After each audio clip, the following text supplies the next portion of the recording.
Ratio অনুপাতের এই অঙ্কগুলো আমরা এখন দেখব এবং রেশিও অনুপাতের বেসিক কনসেপ্ট কিন্তু আমাদের অবশ্যই জানা দরকার, কারণ এই চ্যাপ্টারের ইউজ সব জায়গায়, সব চ্যাপ্টারে, পাটিগণিতের সব চ্যাপ্টারে, জিওমেট্রির সব চ্যাপ্টারে, অনুপাতের সব চ্যাপ্টারে অ্যাপ্লিকেশন আছেই, প্রয়োগ আছেই। অতএব রেশিও অনুপাতের ধারণা যার খুব ভালো নেই সেই অঙ্ক তো অনেক বিপদ পাবে, বিপদ পাবে। তাই রেশিও আর অনুপাত ভালো জানা দরকার।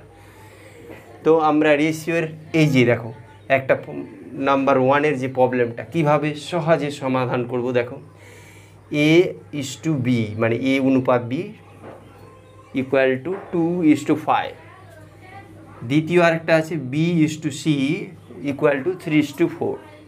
তো বের করতে হবে A:B:C কত। খুব সহজে এটা করব।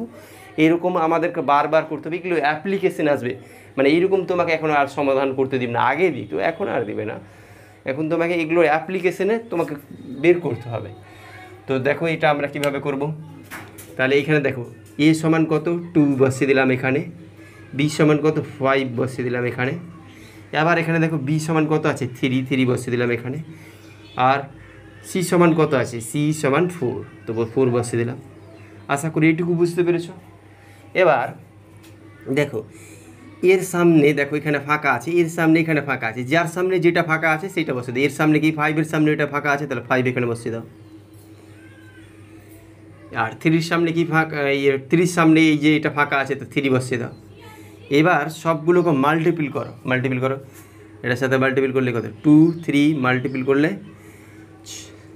6 3 5 মাল্টিপ্ল করলে 15 4 5 মাল্টিপ্ল করলে 20। তাহলে এটা তাদের অনুপাত হবে A সমান 6 B সমান 15 C সমান 20, এটা তাদের অনুপাত। এভাবে বের করা তোমরা হয়তো এরকম কখনো দেখোইনি এরকম, তাহলে তুমি কী করে পারবে? এগুলো হচ্ছে বেশি দেখো কিছু মনে রাখতে হচ্ছে, কিছুই করতে হচ্ছে না, আমাকে এলসিএম করতে হচ্ছে না, কিছুই করতে হচ্ছে না। এই যে ফাঁকাটা এখানে যদি আরেকটা থাকে তো এইখানে আরেকটা বসাবে, এরকম করতে করতে চলবে, বেশ এটা হয়ে গেল। এবার এটা দেখো কিন্তু এটা অনেক সময় দিয়েই দেয়, সোজা কোশ্চেন হয়ে গেলে এটা অনেক সময় দেয়। এটা কীভাবে করবো দেখো, এরকম থাকে যদি 4A equal to 5B equal to 8C যদি থাকে তাহলে কী করবো 1/4, এটা কি 1/5 1/8। এবার এটা নিচের এলসিএম নাও, এলসিএম 4 5 8-এর এলসিএম কত হবে দেখো, এটা 5 8 40, এলসিএম 40, তাহলে এগুলোকে সবগুলোকে 40 দিয়ে গুণ করো, 4 ইন্টু 40 ইন্টু 40, সবগুলোকে 40 দিয়ে গুণ করলাম। তাহলে কাটাকাটি করলে কী আসছে দেখো 4 10 40, 5 8 40, 5 8 40, তাহলে কী আসছে দেখো 10:8:5। তাহলে এই অনুপাতটা এভাবে এইগুলো সমাধান করতে হয়, কিছুই নয়, এইটা এইভাবে আসছে। এটা কীভাবে আসছে যদি জানো, এখানে আমরা যখন ছোটোবেলায় আমরা করতাম তখন একে কে ধরতাম, একে কে ধরি, তাহলে কে যখন ধরি তাহলে আমরা লিখতে পারি 4A ইজুক্যাল টু কি কে, তাহলে A ইজুক্যাল টু কি 1/k/8 4, এটাই তো ওখানে লেখা হলো, কেটা এখন অনুপাতের আকারে চলে গেল, ধ্বংস হয়ে গেল। তার মানে এভাবে করতে পারো তুমি।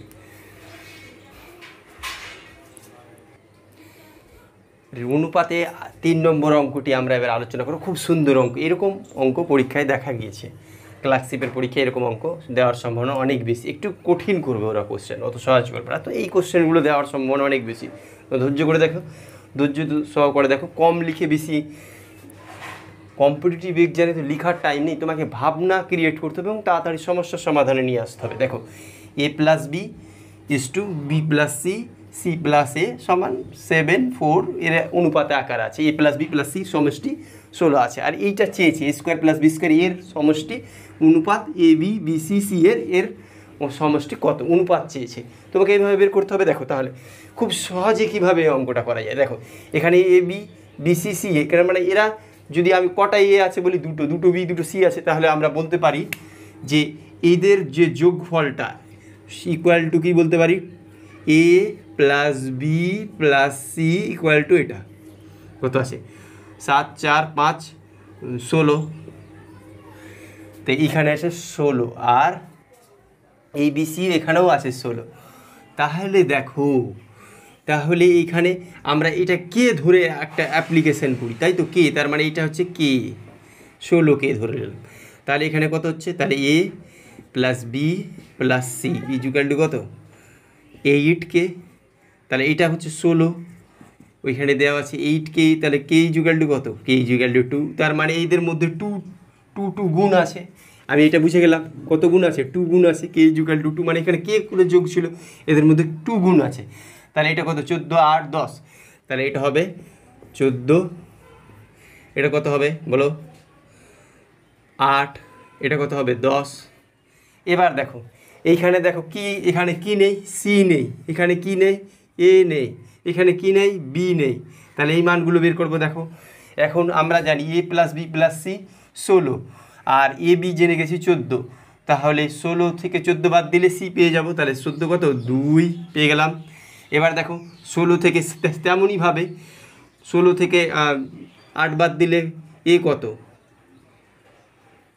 8, আবার 16 থেকে 10 বাদ দিলে 6, তাহলে ই সি কত পেলাম, সি পেলাম, তাহলে এ বি সি পেয়ে গেলাম 8 6 2, এটা এবার এখানে বসাও, 8 স্কোয়ার 64, 6 স্কোয়ার 36, 2 স্কোয়ার 4, এখানে এবার এটা অনুপাত দাও। এবার এরা অল্টারনেটিভ গুণ করে, এ বি কত 48, বিসি কত 12,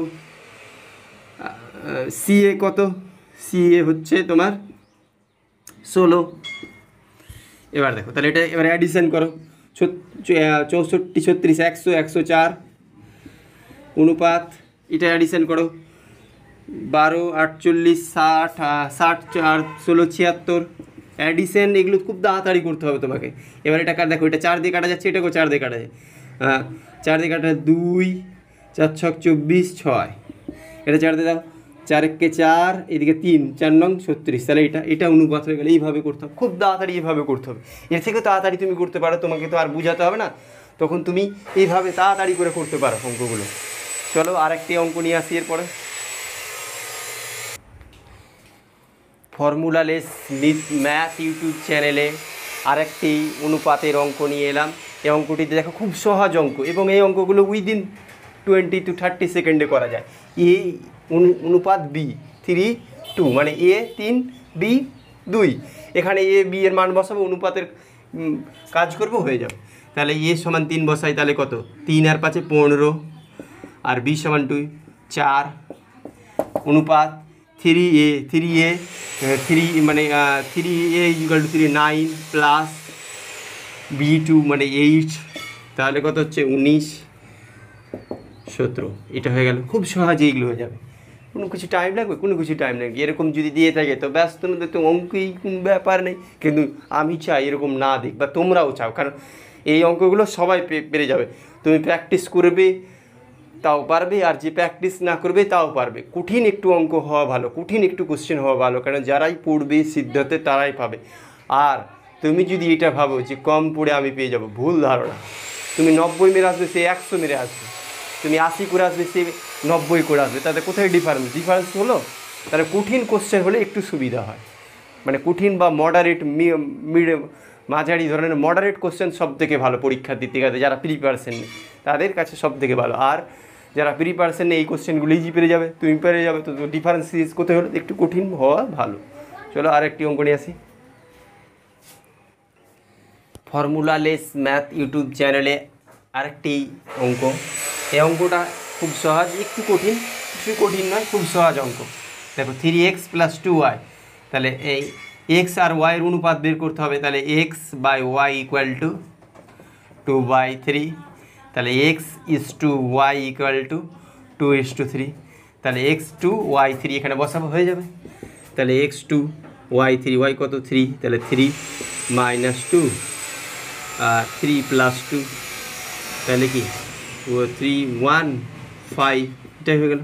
তাহলে এটা হয়ে গেল। এটা আবার যদি এরকম অনুপাতে দিতে পারতো y - x y + x, তাহলে এরকম অনুপাত বের করে নিতাম। খুব সহজ অঙ্ক। ফর্মুলালেস ম্যাথ ইউটিউব চ্যানেলে এরকম আমরা অঙ্ক করাতেই থাকি, এবং খুব সহজে সূত্র ছাড়া অঙ্ক করায়।